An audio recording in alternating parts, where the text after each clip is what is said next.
ইসলাম ও পবিত্র কোরআনকে সত্য প্রমাণিত করতে খ্রিস্টানদের চ্যালেঞ্জ গ্রহণ করে বিষ পান করেছিল বিখ্যাত ইসলামিক স্কলার আশরার রাশিদি। আর নিজের জীবনের ঝুঁকি নিয়ে তিনি প্রমাণ করে দিলেন যে ইসলামের কোরআন হাদিসে বর্ণিত একটি কথাও মিথ্যা নয়, কারণ হাদিসে উল্লেখ রয়েছে বিষ পান করে একটি আজোয়া খেজুর খেলে বিষের কার্যকারিতা নষ্ট হয়ে যায়। এই ঘটনাটি ঘটেছিল 2020 সালে ইংল্যান্ডের ম্যানচেস্টার বিশ্ববিদ্যালয়ের খ্রিস্টান ও ইসলাম ধর্মের মধ্যে বিতর্ক প্রতিযোগিতায়। এই বিতর্ক প্রতিযোগিতা চলাকালীন ইসলামের সত্যতা প্রকাশ পেয়ে যাবে এই ভয়ে পশ্চিমা মিডিয়াগুলো এই খবর প্রচার করেননি। আর ইসলাম শুধু একটি ধর্ম নয়, একটি পরিপূর্ণ জীবন ব্যবস্থা। ইসলামের কোরআন এবং হাদিসে যা কিছু বর্ণনা করা হয়েছে তা এক বিন্দু পরিমাণেও মিথ্যে নয়। এর আগেও অনেক বড় বড় বিজ্ঞানীরাও ইসলামের সত্যতা প্রমাণ করেছেন। আধুনিক জ্ঞান বিজ্ঞান যত উন্নত হচ্ছে, কোরআন এবং হাদিসের ব্যাখ্যা বুঝতে তত সহজ হয়ে গেছে। আর এজন্যই ইসলামের সত্যতা স্বীকার করে অনেক বড় বড় গবেষক ও বিধর্মীরা ইসলাম ধর্ম গ্রহণ করেছেন। 2020 সালে ইংল্যান্ডের ম্যানচেস্টার বিশ্ববিদ্যালয়ে খ্রিস্টান ও ইসলাম ধর্মের বিতর্ক অনুষ্ঠানে যোগ দিয়েছিলেন বিশ্ববিখ্যাত ইসলামিক স্কলার শায়েখ আশরার রাশিদি। আর বিতর্ক চলাকালীন খ্রিস্টান পাদ্রী তাকে বললেন,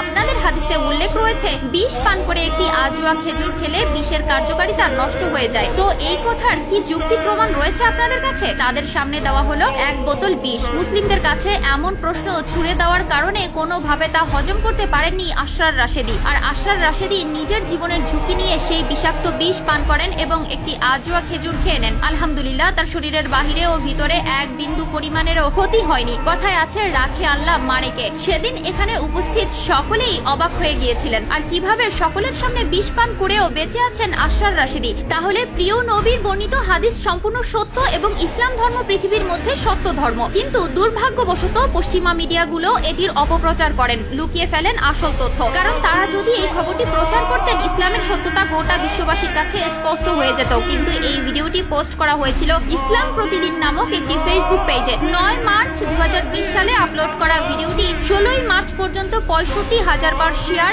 এবং 9,93,000 ভিউ হয়েছে। চলুন জেনে আসি মানুষের মৃত্যুর সময় কোন কোন প্রক্রিয়া চালু হয়। মৃত্যুর ঠিক আগে এক এক করে অঙ্গগুলো কাজ করা বন্ধ করে দেয়। প্রথমে শ্বাস প্রক্রিয়া বন্ধ হয়, আর তারপর হৃদয় স্পন্দন বন্ধ হয়ে যায়। পরবর্তী 5 মিনিটের মধ্যে শরীরের অভ্যন্তরের অক্সিজেনের সরবরাহ বন্ধ হয়ে যায় এবং কোষগুলি মারা যেতে শুরু করে। এই অবস্থাকে বলা হয় পয়েন্ট অফ নো রিটার্ন। এরপর প্রতি ঘন্টায় শরীরের তাপমাত্রা 1.5 ডিগ্রি কমতে থাকে। মৃত্যুর পর ত্বক 24 ঘন্টারও বেশি সময় বেঁচে থাকতে পারে। শরীরের কিছু কোষ মৃত্যুর পরেও সক্রিয় থাকে এবং নিজেদের মেরামত করতে থাকে। এই অবস্থা চলতে পারে অনেক দিন। মানুষ ছাড়াও প্রাণীদের মধ্যেও এই প্রক্রিয়া চলতে থাকে এবং চামড়ার জীবনযাপন অব্যাহত থাকে। কিডনি, লিভার, হার্টের মতো অঙ্গগুলো মৃত্যুর পর 6 ঘন্টার মধ্যে অন্য কারো শরীরে প্রতিস্থাপন করা যায়। নখ ও চুল মৃত্যুর পরও বাড়তে পারে। অনেক সময় দেখা গিয়েছে মানুষের মৃত্যুর পরও তার দাড়ি বাড়ছে। মৃত্যুর পরও মূত্রনালীর ব্লাডার খালি হতে পারে। অনেক সময় মৃত্যুর পর মৃতদেহ থেকে প্রস্রাব নির্গত হতে পারে।